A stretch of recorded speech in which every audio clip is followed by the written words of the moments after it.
My name is Alexander Finbow, and I am the publisher of Alberta Comics Home. And you are listening to the True North Country Comics podcast.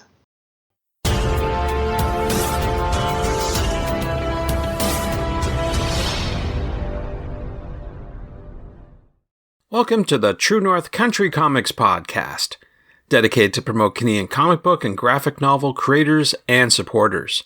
I'm John Swinimer. If you want to drop me a line, you can contact me at john@truenorthcountrycomics.com. On this episode, I chat with Alexander Finbow about Alberta Comics Home Anthology and more. This podcast is available on Apple Podcasts, Google Podcasts, and YouTube. If you want to help the site and the podcast, please consider supporting the effort by chipping in at ko-fi.com/truenorthcountrycomics. Your patronage is greatly appreciated. As publisher and director of operations at Renegade Arts Entertainment, Alexander runs the day-to-day operations that includes finding authors and artists to work with, figuring out publishing schedules, and working with the distribution, marketing, and promotion chains to find readers for their books. Before moving into publishing, Alexander worked as an actor, writer, director, and producer. He directed the movie 24 Hours in London, which became a cult hit around the world, before going on to work with producers in the UK and the US. Amongst his credits, creating the internet comedy show Before I Get a Job ranks as one of his favorites. His freelance directing career included commercials for Microsoft and Vodafone, and films for the UK's Department of Education, as well as corporate movies for firms on both sides of the Atlantic. As an actor, Alexander worked with people you may have heard of, including Madonna, Alan Parker, Nicholas Lyndhurst, and Ewan McGregor, but he will not reveal any secrets or gossip, ever. One of his most recent graphic novel projects is Alberta Comics Home Anthology. Alberta Comics Home is a 224-page comics anthology celebrating the who's who of comic creators connected to Alberta, featuring 43 short comic stories and cartoons inspired by the theme home. Within the pages, you will find a curious mix of pathos, optimism, humor, hope, and reflections, all on different things home really means. The anthology also features award-winning cover art by co-editor Shay Prue.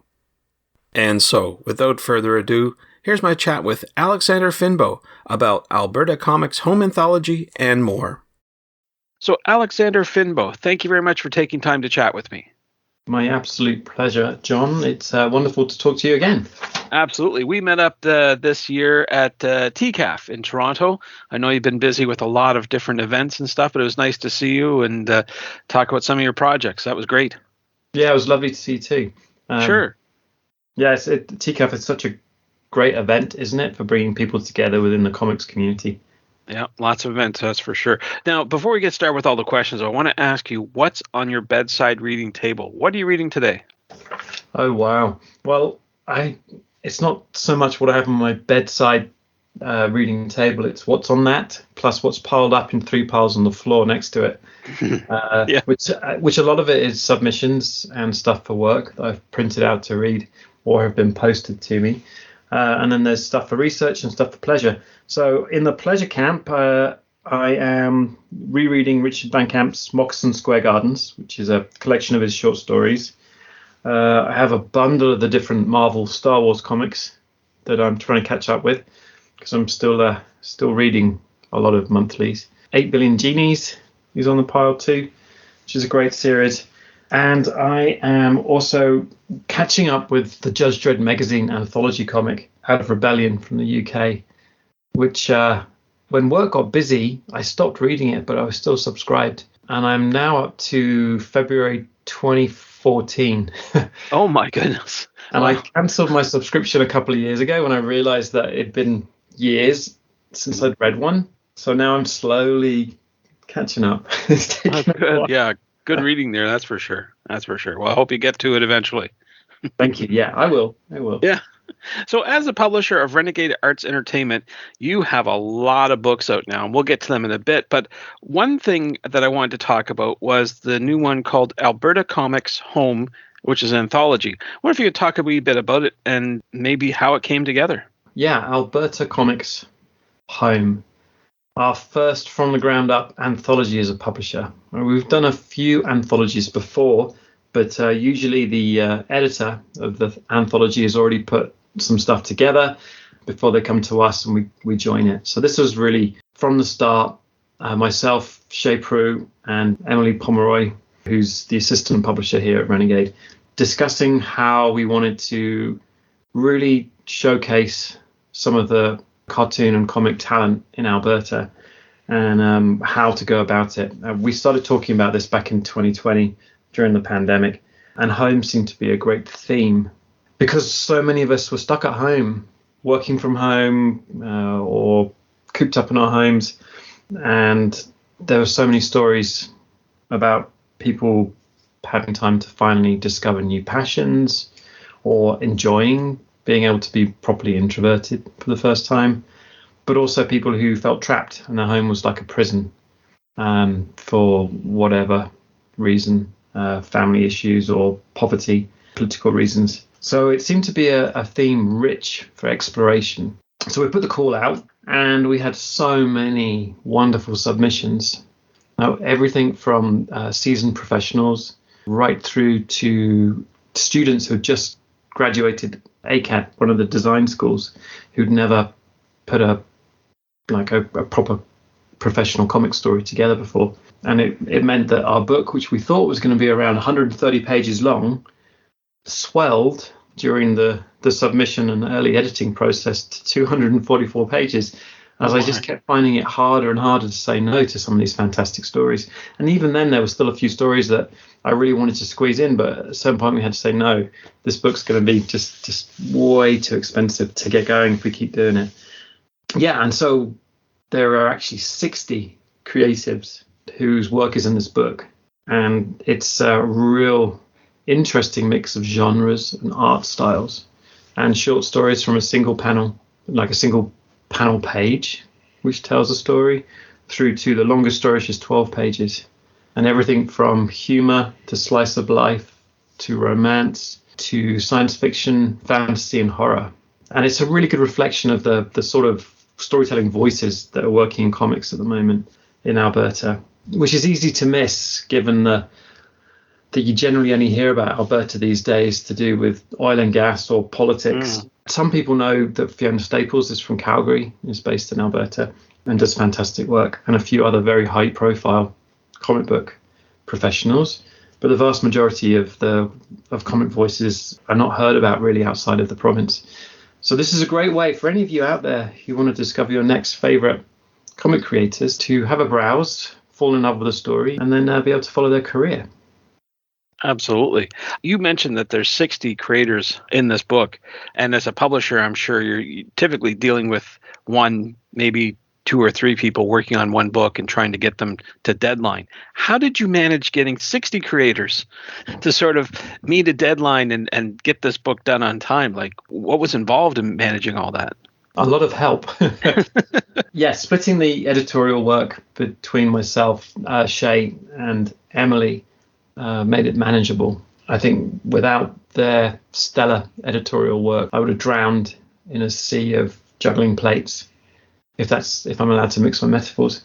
And the book probably would still be inching towards the finish line. But it's one of those situations where you kind of have to compartmentalize your creative and working brain. So working with cartoonists directly on their stories, trying to help them to craft their work to be as strong as possible, so the individual story works as well as possible, and giving them the time, to tell the story, to draw it, and to make sure that the lettering and everything is of a high enough standard. But then also looking at the book as a whole and figuring out, okay, so this story has a double page spread, and this story starts on a right-hand page, and this one finishes on a right-hand page. So looking at the roadmap of how the pages and the stories have to fit together. And if a story changes during the editorial to add a page or take away a page, or a story drops out because a creator's real life intrudes and they're not in a position anymore to work on it within the timeline that we've got. So then we have a hole that we have to fill. I found it invigorating, but also challenging to have to jump between working editorially with one creator on their story, which I love doing, to then going, okay, the roadmap has just been torn up again because of the challenges that I just described. So now how are we going to do it? So this story now has to move here for practical logistic reasons, but tonally and thematically, it works much better here in the book. So that was difficult. And I have a lot of respect for people that like Toronto Comics, for example, who do fantastic anthologies on a consistent basis. Just the amount of work and brain space you need to have to pull that off. It sounds like it definitely is a lot of work, but I'm wondering, has it scared you off doing this again? Can you see this anthology being an annual event for Alberta creators? Yes and no. Yes, definitely we'll do more because we've learned so much, and I think it's so important as a showcase for the creative community here in Alberta. And no, not every year, because I think to do it properly, we need to give it 18 months to 2 years. So we'll put a submission call out probably early in 2023. So I think then realistically, we're looking at April, May 2024 for that book to come out. So probably 18 months, 18 to 22 months is realistic for a small press company like ours. If we were bigger, then I would be saying, yeah, sure. We have the cash flow and the personal power to do an anthology every year, but we have to be realistic about what we can manage on a day-to-day basis. Sure. And I guess it'll take time for people to sort of register this book and understand it and appreciate who's there. So it'll probably take a fair amount of time to get the word out, so to speak, word of mouth. Well, I have no idea. Going into this, I have, 15 years of publishing experience now, where everyone will tell you that an anthology in comics will always lose money and it will fail. Particularly in North America, they're really hard to be successful with. So that's kind of a tricky thing. And then we've got Alberta in the title of the book. And that makes it, as far as the book trade's concerned, probably very localized in terms of readership. Does anybody in Ontario really want to read a comic anthology with Alberta in the title? I don't know. I think you'll be surprised. I think there's people who would like to, like, I'm from Newfoundland. I would like to see a book about Newfoundland creators. I think Canadians in general are curious about our country, and we don't get to see, who else is out there. So speaking off the top of my head, I'd buy it in a heartbeat. But I think it will take a little bit of time for word of mouth to get around, and I think creators will be well received, let's say. Anyway, that's just me, personal, but we'll see how it goes. But I wish you much luck on that, that's for sure. It's a great venture that you've completed it, and I'm sure it'll do well, that's for sure. Well, thank you. I'm really pleased with how the story's turned out. It's a really solidly fulfilling read, and because it's an anthology, you don't need to dedicate a couple of hours to read the whole thing. You can just dip in and out, depending on your mood, whether you want to read something funny or something poignant. Chris Duca, who's a new comic book writer, who's most well known for running Geek Nerdnet, reviewing and interviewing comic book creators. He wrote a 2-page story that was illustrated by Jackson G about a dream that helped him come to terms with the grief at the death of his mother, who'd recently passed, and how that connected to him discovering comics as a reluctant reader as a kid. And it's just beautiful and very moving. And you compare that with Derek Evanden's crime story about a convict getting revenge for the bullying and persecution of his shy brother in this small town in rural Alberta, which is very different. So depending on your mood, you can treat it almost like a box of chocolates and go, ooh, you know what? Fancy a salted caramel right now. Right. Something to look forward to, for sure. Yeah. Now, I wanted to ask you, you recently participated in an industry night panel with Shay Prue, who you mentioned before, about making comics in Alberta. Now, I personally wasn't able to be there, but I wonder if you could talk a wee bit about what was discussed on that panel. Yeah, it was hosted at Shelf Life Books, who are, if you ever get a chance when you're in Calgary to have a look at that store, it's a fantastic bookstore and it has a really awesome graphic novel section and a really cool fanzine, particularly comic and graphic novel zine section. And it was really nice to be in front of a crowd again. Majority of people were masked, so it felt very safe, given how virtually everybody I know is sick at the moment. But it was nice to be in a room, and virtually everybody there was a comic book creator at various levels in their career, and just talk about the challenges and opportunities that we all face, particularly in Alberta. We're away from the big city lights of Toronto, where most of the attention is focused, or even Vancouver. But then all of that pales into insignificance when you think about how the concentration of interest is in the States, really, or graphic novels in France, Belgium, Japan. We have to really swim fast to keep up with the currents in Alberta. But there is a lot of optimism, there's a lot of talent, and it's figuring out a way to get those stories out there and publish them in a model which has a chance of success, and figuring out what success is, because it's not the same for everybody. And we can't compete with the big, like Penguin, Random House, like the big publishers, where they can pump huge amounts of money into their PR and marketing campaigns, where they can really like dominate the shelf space and the bandwidth in terms of getting attention for their graphic novel lines. So what is our success? Is it just getting a book done and out there in a professional way that allows a creator to move their career along to bigger publishers? There isn't one answer to that question. I always find it fascinating to talk about these things. Mm-hmm. Sounds like there are a lot of different themes discussed there, trying to rise above the noise, trying to get recognition, what to do as a, I guess, amateur moving up to gain recognition, success.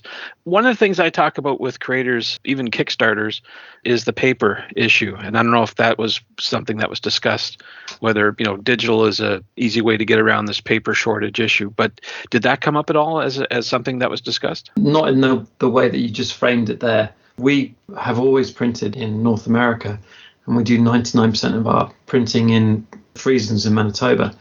It's part of the mandate for our company, and a belief that I hold strongly, that we should support our local businesses as much as possible, and nationally if we can't do it locally, because at some point in the future, when those industries have dwindled away and we need them, they're not going to be there. So even if it is more expensive, I think it's important that we support them.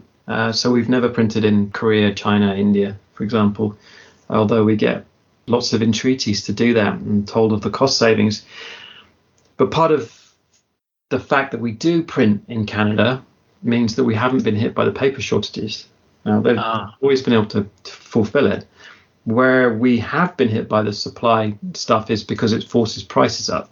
Also, a number of publishers running into problems with the paper shortage and shipping problems with working off the continent, they've been switching some of their production to the Canadian printers, like to Friesens, who's one of the biggest and best in North America. So then we're fighting for print slots with them, because there's only a certain amount of capacity. So where we used to be able to go, we're going to need an extra 500 copies of this book, or we've got a drop-in title that's come to us that we really want to go with as soon as possible because we think there's a really good window for it. So we used to be able to do that, but now we have to be thinking 3, 6, 8 months in advance to book a slot in. And if you miss your slot, then it could be another 8 weeks that your book can be pushed back another 8 weeks before you can get it from the printers. So those issues have hit us. And the costs of paper, I don't know, I think we're looking at 40% between cost and shipping over the last 2 years increase on average, which is crazy because you don't see books going up by 40%. Or at least not in comic books and graphic novels, because it's such a price-sensitive medium. Yeah, everything else is going up, that's for sure. But books seem to be holding their own. But as you say, perhaps that'll have to change in the future, in order to accommodate the necessities of publication. We'll see. Well, yeah, I don't know. We're trying to price our stuff for next year, and our margins are a cent already for a lot of books because they're just so expensive to put together. I was talking to a couple of people who they love comics and love graphic novels, but their buying decisions and their view on it is still that, we're not going to pay more for this because it's so quick to read. But you understand the business and how it works and you love the medium, but yet you don't see the value in a 22-page comic in terms of the artistic value on top of the entertainment value. So it feels like it's going to be a hard case to be made to increase those costs. Right, right. Well, before we get to that, let's talk about what you've been doing this year. As we mentioned, we met TCAF this year, and you're promoting some books. You've had a very busy 2022 as we came out of this sort of lockdown, and we're sort of getting out a bit more. Maybe for the sake of folks, you could review some of the recent publications you've had from Renegade Arts Entertainment. Sure. A little retrospective on 2022. Yeah. Okay, so we started off the year with Siegfried Dragonslayer, Mark Allard Will and Jasmine Redford, which Mark's a Saskatoon-based storyteller. It's our second book that we've done with him. His story is the first graphic novel or comic book adaptation of the Volsunga saga, which is the ancient Norse myth that was sung over the years and then adapted into poetry and was the inspiration for Tolkien to write The Hobbit. Mm-hmm. So it's the story of a young prince who is tricked into tracking down this fearsome dragon which is guarding all the treasure, and part of that treasure is a magic ring. And it's beautifully illustrated. Jasmine uses coffee grounds in her watercolor washes, which gives it a really unique look. So that was February, and that book's done very well. And there's a second part of the series, which will be out in 2024. Nice. Working on at the moment. Yeah, really, really nice. Anyone who's interested in fantasy or Tolkien-style stories, Hobbit, Lord of the Rings, that's a book that I recommend. And it's fine for younger readers. It kind of lives in that Hobbit kind of sphere of reading age. And then we followed that one up with the third collection of Derek Evanden's cartoons, the Bogart Creek cartoons. So Bogart Creek Volume 3. And I don't know if you've seen his single panel comics. He has a big following on Instagram. Yes. A funny fellow, that's for sure. Yeah, he is. He was from Ontario initially, but he's been living for the last 10 years or so in Alberta, in a tiny town called Milo in the middle of nowhere, because he's definitely one of our introverted creators. So he likes being away from everything, just sure. Getting on with his cartoons. And he feels like the natural successor to Gary Larson's The Far Side. Exactly, yeah. Yeah. So I love his work, and it's very funny, and it can veer a little bit into the dark side of dark humor, which I think there is a real place for that. You know, the kind of what would happen if you tripped over that paving slab, kind of slapstick dark humor. So yeah, and Derek's doing great work, and his reputation's growing. And we've been testing out a line of greeting cards based on cartoons, and the tests have been really successful. So we're hoping to roll those out to more accounts by 2023. Super. Yeah. And then we followed that with a wonderful book called King Warrior, which I think I had a sample copy at TCAF, and was released in the beginning of September. And that is a book which has come to us by a creator from Yellowknife, which I think is the furthest north that we had a creator come from. It's a story of a boy in Somalia who keeps in contact with his father, who's working as a taxi driver in Yellowknife, via a story that his dad's writing for him.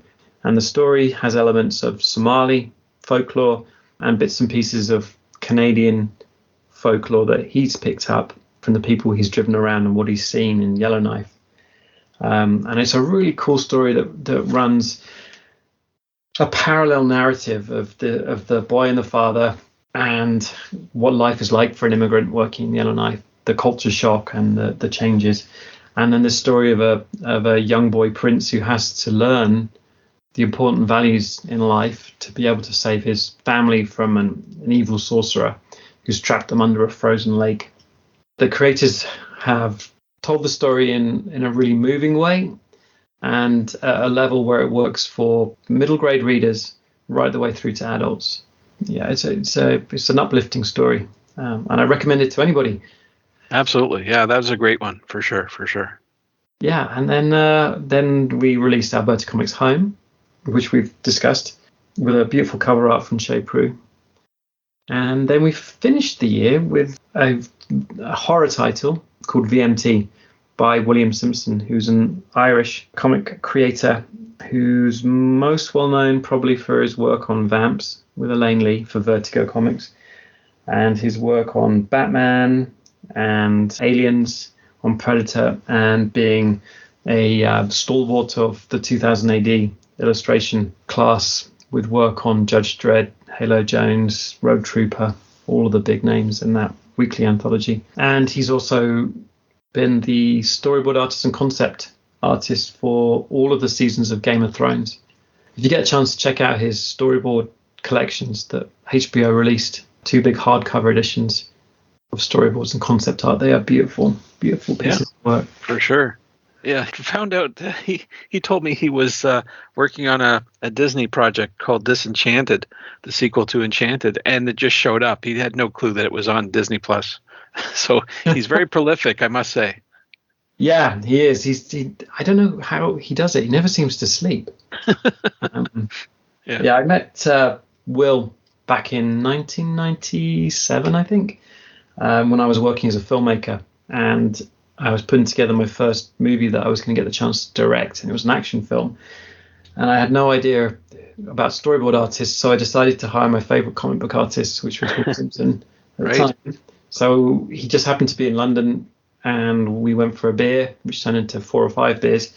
And he agreed to work on the film, and we became friends.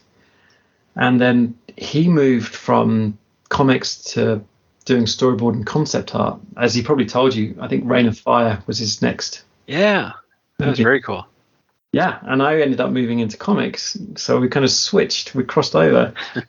So we've been doing the adaptations of the movie we made together as comic books.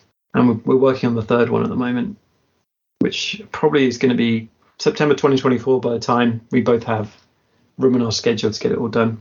Sure. Well, it sounds like 2022 has been busy. Anything you can say about 2023? We're all sort of eyeing that as our next big target for new books coming out. Yes, yeah, and we have some fun titles next year, that's for sure. So I can confirm that the first book we're going to release next year is called Secrets of Jarrow by Bill Slavin, who's an Ontario-based multi-award-winning illustrator. When I was putting his bio together, I was going to put some of his awards down, and there's more than 50. Oh my! So I was like, okay, like he's the children's books that he's illustrated, like so many of them have won awards. He's in his 60s now, but he's still like working really hard, and he was quietly developing this comic book series, graphic novel series called the Mordecai Crow trilogy, about a guy in a dystopian version of Canada after climate change and a civil war between people who blamed technology and science for the world's problems, and those that thought that technology was part of the answer to solving those problems, which is the first time I've seen Canada used as a location for that kind of a story, rather than America and then maybe a little bit of Canada sneaking in. And this guy, Mordecai Crow, is traveling across the country to find out more about his background, because he doesn't know much about his parents or his early life. So he's trying to learn more about who he was. But he also keeps finding himself in the middle of all these crimes and conspiracies and mysteries that he's forced to help solve, and he has a knack for it. He's a little bit like not quite Sherlock Holmes, but a really good detective. So you end up on this cool dystopian science fiction whodunit, which is beautifully illustrated. And the first book will be out in May. And Bill has already finished the illustrations, and we're working on the lettering edits for book 2. And we've approved the layouts and the dialogue for book 3. So he's going to start on final art for that quite soon. Nice. So we want a year. Yeah. Which is nice to be able to commit to that. So, yeah, the book's will be. And it's not going to be George R. Martin or Patrick Rothfuss. You do not have to wait 10 years for book 2. They will be out 1 year apart. Very good. Highly recommend that. In the fall, we'll have Jarrett Hartnell, who's a Calgary-based comic book creator. He's a fantastic artist. Just brilliant. He's quite young, and this is his first full-length graphic novel, and it's called Shout, Kill, Revel, and it mixes up Civil War era America with Cthulhu mythos. It's everything you can expect: action, horror, and that unsettling dread that comes from Cthulhu. Yes. Yeah, I'm looking forward to sharing some of that with everybody soon. He's finishing the last part of the book at the moment. So that'll probably be September, October, which is also around the time that we'll be publishing Chase Cantor's Alice of Spades, which is the second book, the saga of the Jack of Spades that we published a couple of years ago. Like swashbuckling adventure based around a world where the deck of cards are actually the ruling families, like the suits from the deck of cards. Right. Vying for power. And it's a nice setup and conceit. And it's a very cool, like, swashbuckling action story of a young girl who manages to escape a coup, which turns into a full-on takeover in the palace where she's growing up. And is forced to escape and flee and ends up with a band of pirates. Yeah. That's something to look forward to, for sure. Then we're going to do another Bogart Creek collection. And we haven't quite figured out what format it's going to be yet, whether it's going to be like oversized bumper collection or what, but we're working on that at the moment, so that'll be out in time for Christmas next year. Great. Well, it sounds like you got a lot on your plate, that's for sure, and a lot that you've got going on. Alexander, those are all the questions I have, but I'm wondering, is there something I didn't ask that you'd like to get across in this interview? There are so many good stories and good storytellers out there that I wish we could publish them all, and unfortunately we can't. But if anybody has a story and they have something to say, then do get in touch. We have a submission form on our website. Send us the details, any samples, especially if you're based in Canada. And we'd love to find out more and see if it's something that might fit into our plans, or if we can help you to figure out a different path with your stories. Thanks to Alexander for the chat. You can discover more about Renegade Arts Entertainment on Instagram at Renegade Arts Ent. You can discover more about Alberta Comics Home from Renegade Arts Entertainment at renegadeartsentertainment.com/product/Alberta-comics-home. And thanks to you for listening to the True North Country Comics podcast. If you haven't done so already, please subscribe to and like this podcast on Apple Podcasts. And please leave a good rating. Also check out the TrueNorthCountryComics.com website and follow along on Tumblr at True North Country Comics. True North Country Comics is now on YouTube. Please like and subscribe to that video channel and hit the notification button. Please send your feedback to John at TrueNorthCountryComics.com. And if you want to help the site and the podcast, please consider supporting the effort by chipping in at ko-fi.com/True North Country Comics. Your patronage is greatly appreciated. Thanks again for listening, and come back soon for another episode. Bye for now. True North Country Comics podcast is copyright True North Country Comics, copyright 2022.